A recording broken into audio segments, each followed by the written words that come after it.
Hello, this is Leslie Nalley, and this is my musical autobiography. So in 1970, I was born to Alton and Betty Mueller, and I decided to do this presentation over for about the third time because it was like 20 minutes long, and I really don't think you want to spend all that time on this. So I just kind of put this as a song. One song that I do think is important was the first song that I remember from my childhood.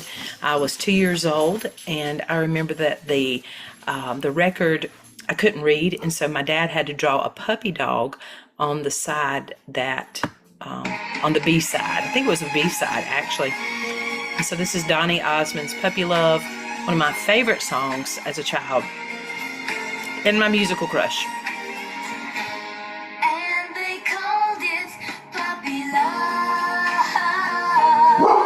And my dogs are going to bark in the background. Okay, so in 1973, my family purchased a piano for the family home. That was major for us.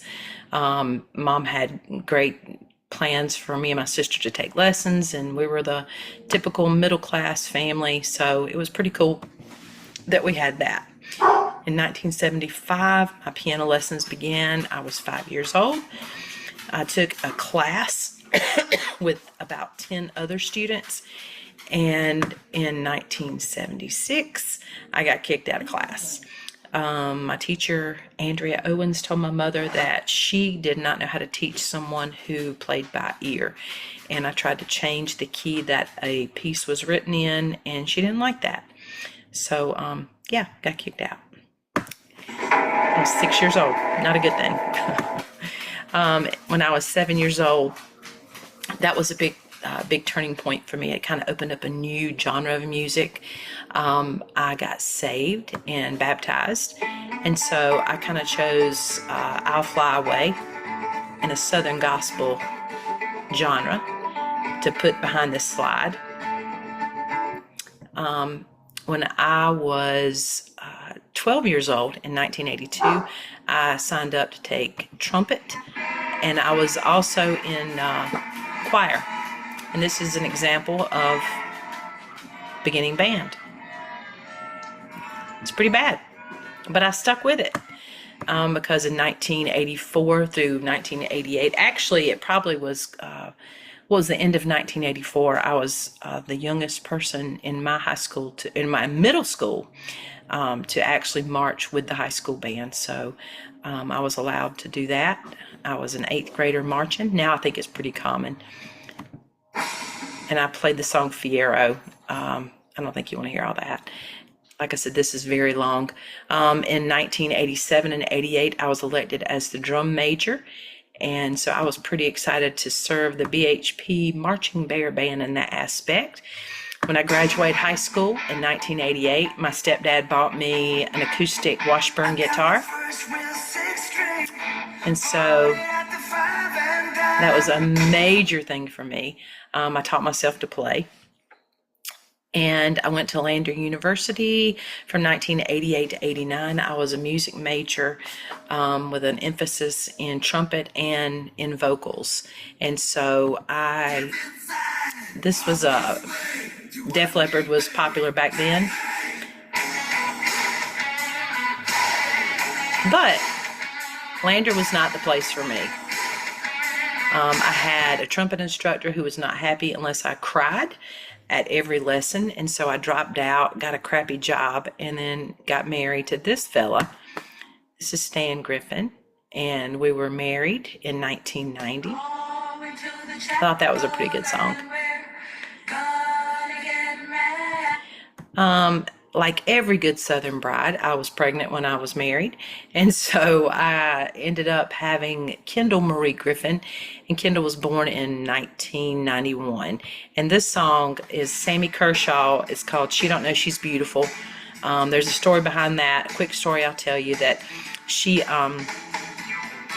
hated her freckles, and we went to McDonald's one day, and this old man was talking to her, and he told her that a face without freckles is like a nighttime sky without stars.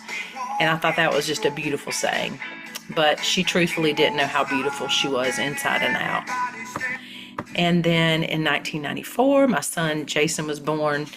She named him Jason after her favorite Power Ranger. He always screwed the lyrics up to the song, and so I can't hear the song without thinking about him. He would always say, "Give me the Beach Boys and free my soul." So that's a little Uncle Cracker for you, singing that version. And then in 1996, I decided to go back to college to finish up my degree in Anderson, South Carolina. And this is exactly my sentiment about how I felt about it. Just a quick second of Elvis.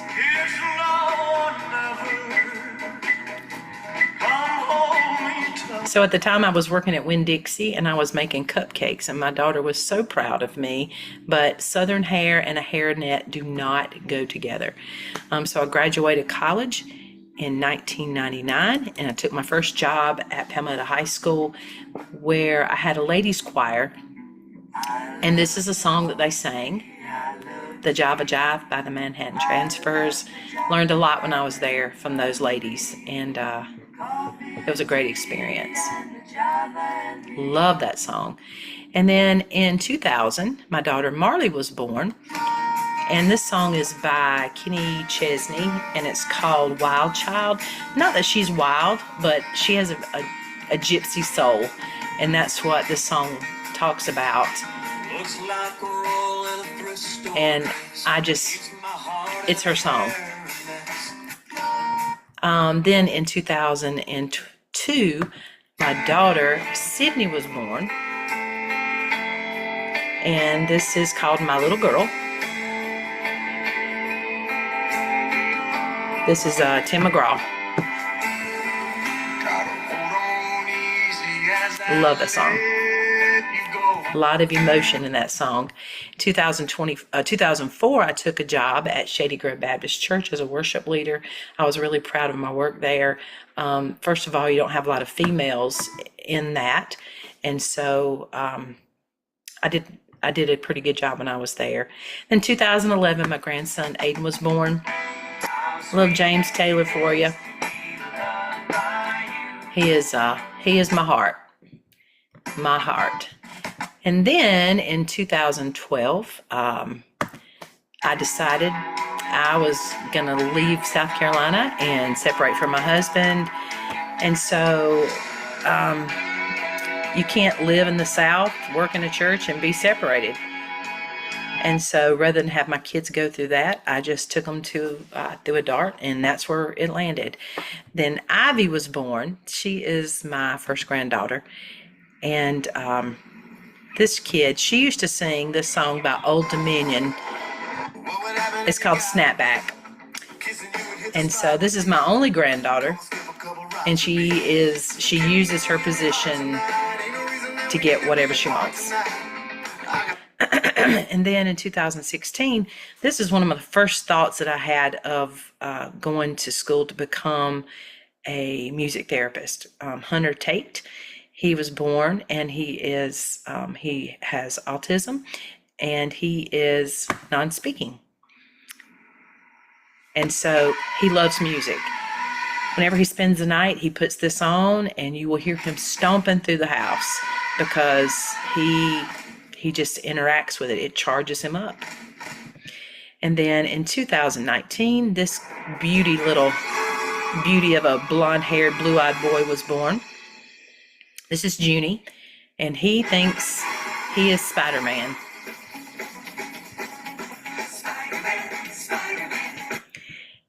In 2019, I joined a band called Sandtown. I'd always wanted to join a band. And these great people, especially this sweet mama over here, Suella, who's got more soul than most people have. She asked me to join, and I played keys with them for a while. In 2020, this is another reason I decided to go into music therapy. My son Jason passed away, and the song I chose to kind of represent that is Give Heaven Some Hell by Hardy. Lyrics are so important in a song, and if you listen to the lyrics, this is him. This is his song. Love it. In 2021, the guitar player and I decided to leave Sandtown Band, and we joined together with Al Coffey, this bald-headed beauty here, and we formed a three-piece band called After Dark. And we were together for a couple of years. These guys are still like family. We talk about once a week, and love them. Well, I would have stayed there. In 2023, after my son passed, it took a couple of years to get this done, but me and Stan Griffin decided to divorce. And I chose the song Divorce to play for that. I decided that if my son couldn't live, I was going to live for him. And then I met up with this fella. We knew each other from high school, and I did not like him at all. He was in band with me. We were both trumpet players, and he was a little cocky, but he wasn't as good as I was. And we got married in 2024, and this is a song that we walked down to, and it's based on scripture. It's called Love Never Fails. I enrolled in St. Mary's in 2024, and I put a clip in here of a song that I recorded for a project. It was a song for a child in a hospital, and so I'm pretty proud of it. I enjoy songwriting. And then I love this song. In 2024, me and my husband decided we would move back to South Carolina to be closer to his family. This is where we're from. This is the theme to Welcome Back, Cotter. And my musical crushes now. Oh my goodness. So the guy who wrote the song is Stephen Wilson Jr. And he recorded this song first, and then he went back and recorded it with Hardy.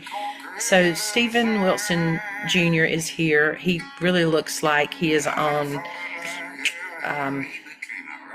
he's wearing my dad's glasses, first of all. And it looks like he's on some sex offender list. And he doesn't open his mouth when he sings, but he has an amazing voice, and he is an amazing songwriter. And he ended up releasing this song with Hardy, and Hardy is one of my favorites. So I want you to hear their voices together.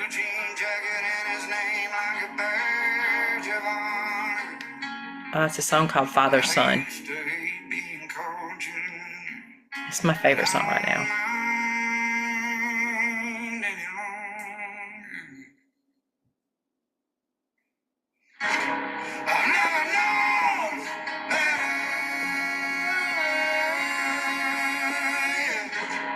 So, I don't know, I like the song. It's kind of Americana, kind of country, but I enjoy acoustic music, I think, more than anything else. But this is me. And if you, I don't know, it really does sum up who I am in lyrics and in song. And so I hope you enjoy. Have a great day. Bye.